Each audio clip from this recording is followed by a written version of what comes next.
Alright, welcome back. Today I'll be walking through the Montreal Underground, taking the longest path that you can in the central segment. I'm also going to be timing myself to see how long it takes. We're not going to do any cuts or anything, I'm just going to fast forward through this, so you don't need to experience this in real speed. So the Montreal Underground actually has the official name of RESO, which means network in French. And this was a branding change that happened in 2004. You'll actually see the little underground arrows on the signs, which indicate that it is a RESO path. Alright, so we're getting down to our first station. This is McGill Station on the Green Line. Apparently 500,000 people use it every day, though I couldn't really verify this number.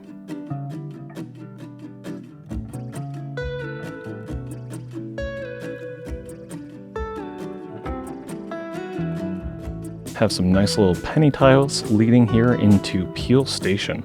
And this will be our first metro station that we pass through. You'll see some of the original architecture work here, back from the 70s, I believe. And this is going to lead into an upscale mall, L'École Montréal.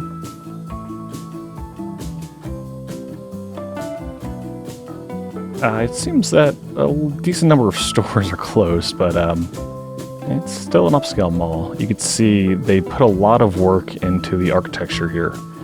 Nice big skylight right in the middle of this building. And it looks roughly the same on the outside as it does on the inside.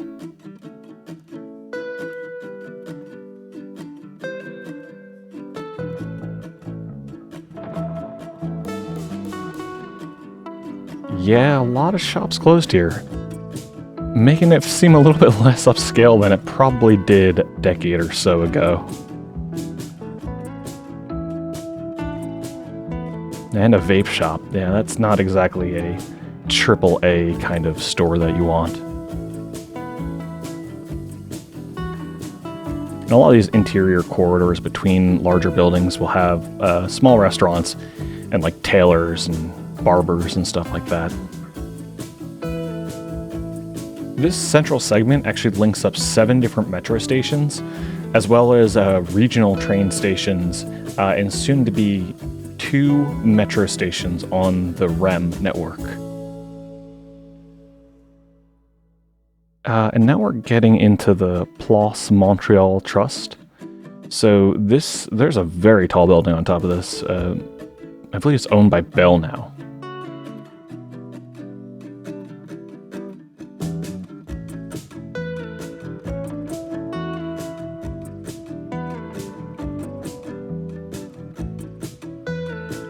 But it's cool that they were able to make this really large atrium, and this is something you'll see time and time again.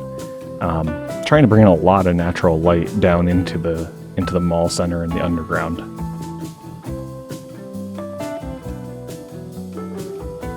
Some good postmodernism architecture there. And you'll see coming up here real soon on your right is a REM station, which is going to be a light metro stop that kind of cuts north-south between Montreal. And this is supposed to be open fairly soon. It was probably actually supposed to be open already. But you'll see another one of those coming up soon.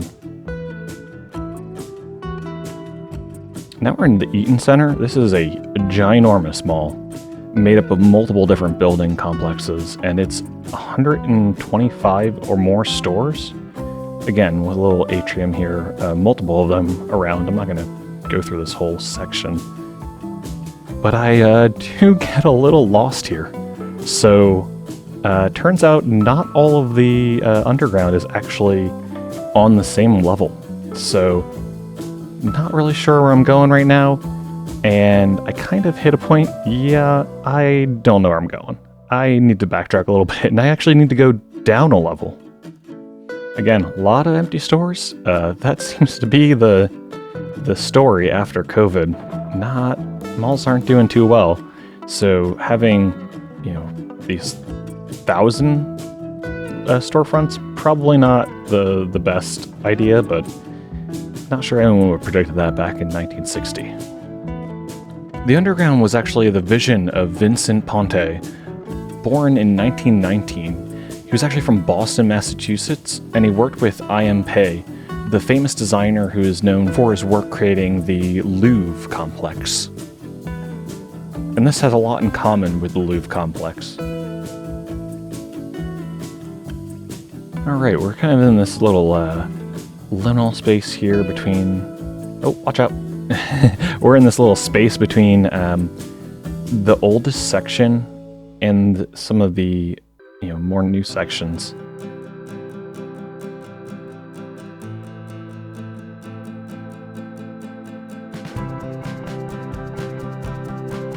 Alright, we're technically in one of the oldest sections, or the oldest section of the Montreal Underground. And this is actually under Via Maria, which is kind of a multi-building complex that was built over a rail yard leading into the central station of Montreal. It was kind of just an open rail yard, kind of like Hudson Yards development in New York City. And this is where the original idea kind of came to make this underground. Here you see some beautiful natural light coming in. Again, this is like a little, above that it's like a little plaza between two buildings. It's also a kind of nice plaza, maybe a little barren most of the time. A lot of upscale food eateries here. This is probably one of the few places where you can get really good food on the central segment of the underground.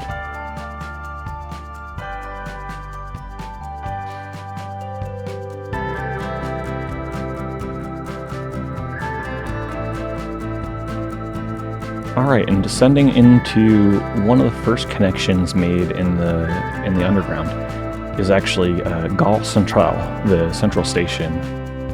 A lot of the regional trains would come into here. EXO still comes into here, as well as the old Two Mountains line, which was an electrified line which went north and south. That is actually getting turned into the REM.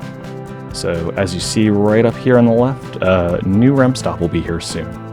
And this is a really beautiful building. I don't really explore it much, but I believe it's from 1924 about.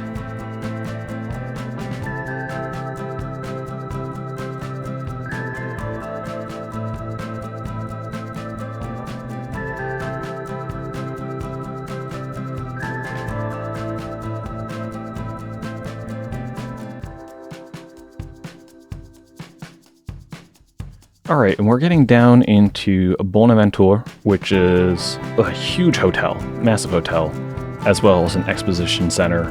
Of course, there's a lot more shops underground, always more shops, as well as a metro stop. This is on the Orange Line. The underground development happened through the Montreal Urban Community Transit Commission, which offered euphotutic leases. These leases had agreements that certain development would have to happen for them to be able to use their lease. So in this case, it would actually be to connect to the Montreal Underground, as well as any sort of metro station that was over the land. And if I was going to explore more around here and not take a central path, you would see a lot more hotels and such. But Bonaventure has really beautiful station design. We're on the mezzanine right now, and just look at those like giant coffered ceilings. It's really beautiful, beautiful concrete work. Also really like the whole brown color palette and very moody lighting. Everything is kind of illuminated from above, and the illumination that points downward is very soft.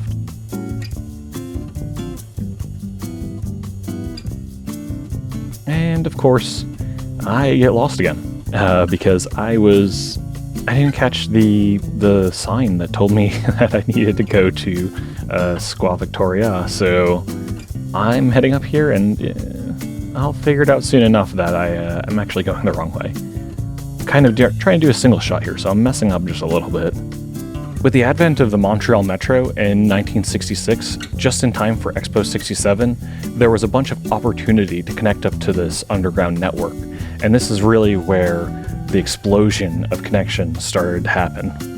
Various expansion projects happened between the 70s, 80s, and 90s, but the last real large mega project was in the 90s, so it's been small additions ever since then. One of the notable small additions that's actually happening right now is at Barry Ucom, which is a transfer station between 3 different lines on the network. Got a little newsstand in here as well. I think a lot of the major underground stations in the center of Montreal have little newsstand coffee shops. You see all those wavy bars? Those are seating bars. I guess you're not allowed to have real seating because possibly a person that you don't want will be sitting there, unfortunately.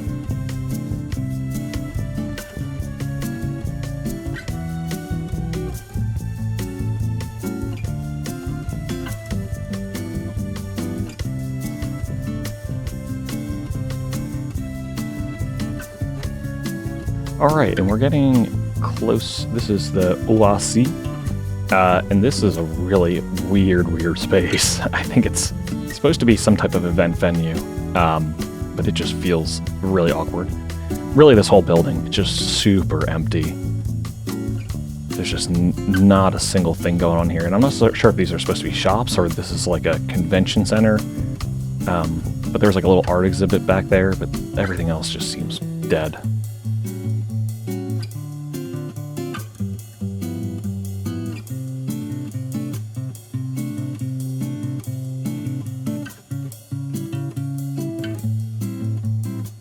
Back down, a lot up and down for this specific segment. I'm not sure if I did something wrong, but it doesn't feel right at all.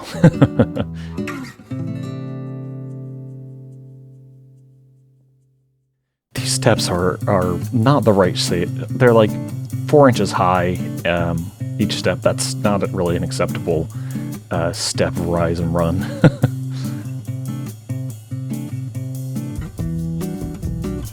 Alright, please just let me out of this place now. Okay, we're going underground, please.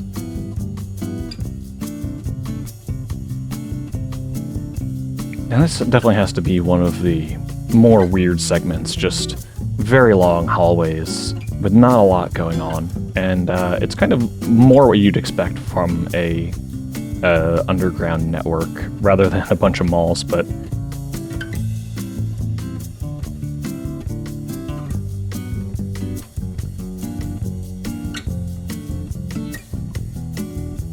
alright, back up, getting my steps in.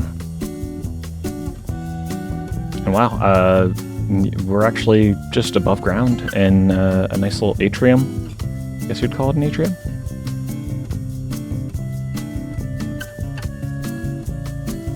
I guess it is nice to have a lot of light when you've just spent your time walking a quarter mile underground.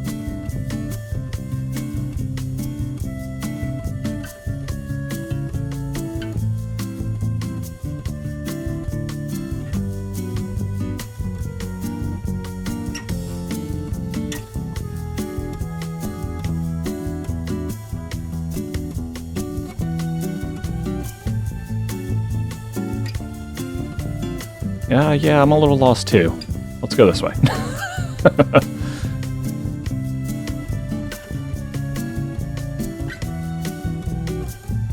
This is interesting. I actually like the design of this hallway. It does kind of feel a bit artsy.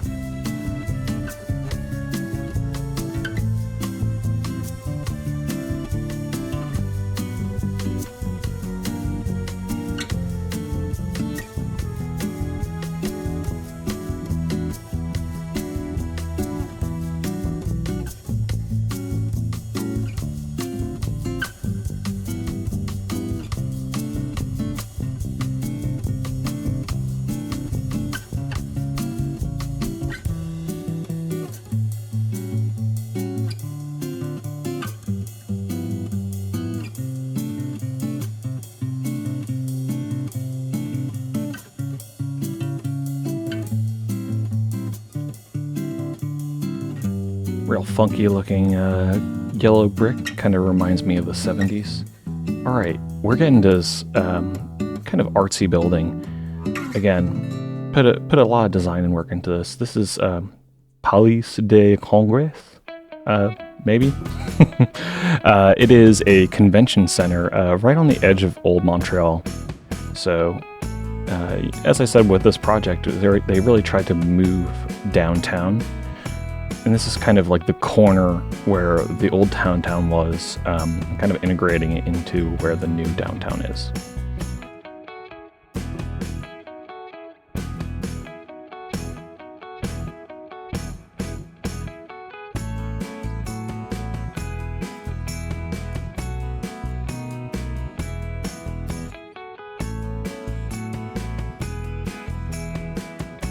Here's a little bit of a weird segment. So this is where the Montreal Underground goes above the road. So we're actually just going over the street here. Yep. And then it goes right back down. I think this actually had to happen because the orange line is down there. I think they would have to go under the orange line, and that doesn't seem like it would work out all that well.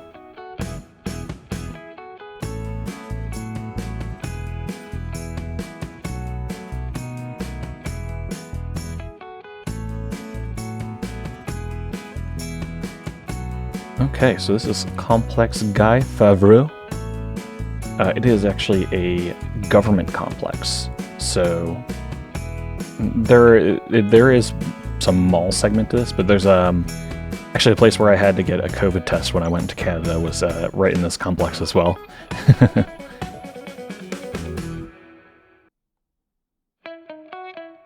And yeah, this is a pretty cool interior space. It does have that nice grandeur, even though it is a more modern building.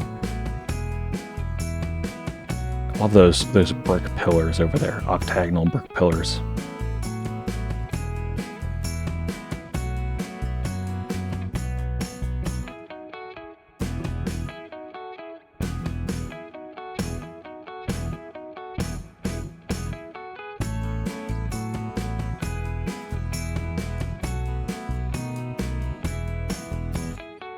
And now we're getting into the Complex Desjardins, I believe. This is a mall, another massive mall. Maybe not as big as the Eaton Center, but still pretty huge. It's also part of an office and hotel complex. Yeah, I got a lot of space in here.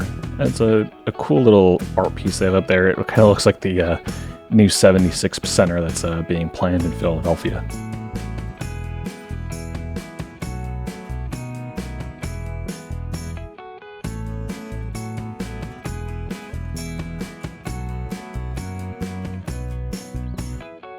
Stores in here are probably more mid to low range-ish. Not exactly dying mall per se, but it's not the best selection that you'd expect for a mall of this caliber. A lot of discount clothing stores and stuff like that.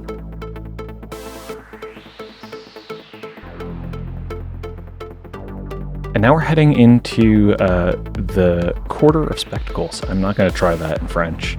This is actually the art complex. So there's a modern art facility up here. And you can obviously see like the artiness kind of carries down here. There's light tubes and LED displays and interesting ceiling art. I really like it. It's a place I'd actually spend a decent amount of time in, even though it's underground.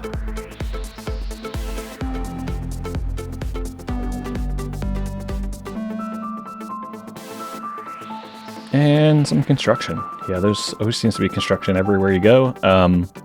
That's not really an indictment on Montreal. I kind of think every place is under construction a little bit, especially that's this old, probably 50 years old in a lot of these segments.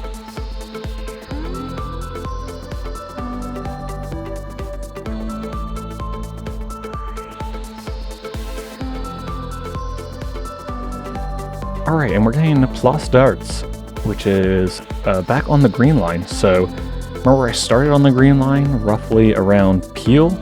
I only went 3 metro stops down, so just a few, maybe a couple thousand feet, just to get all 50-something minutes just to get a few station stops down. And yeah, this has a ginormous mezzanine, the full length of the train. Yes, there are people sleeping down there. The weather is not that great out, so... See, this is probably mostly the way the original station looked, except the tile work looks a little bit new back there. And finally I get to breathe the fresh air. Ah. Oh, look, a little bus, one of those UK transit buses. 57 minutes.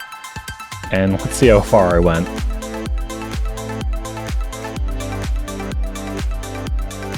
Yep, not that far. Alright, and thanks for watching. Don't forget to like and subscribe, and I'll see you again next time.